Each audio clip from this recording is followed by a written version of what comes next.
Hi everyone, I'm Vivi from Landy. Today I would like to discuss a question with you. What should you do if the steel frame swimming pool cannot be installed with tiles or mosaics? Why not try our swimming pool liners?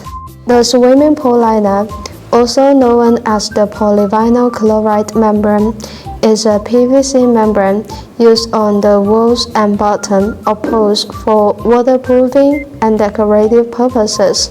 It is welded by hot melting to form an overall leak-proof structure and is not easy to follow. Swimming pool liners can be used when it comes to construction or renovation of pools.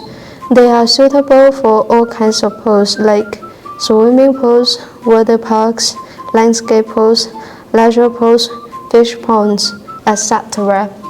Okay, that's it for the basic knowledge about swimming pool liners. Follow me, and next time I will tell you what to do if the swimming pool tile falls off.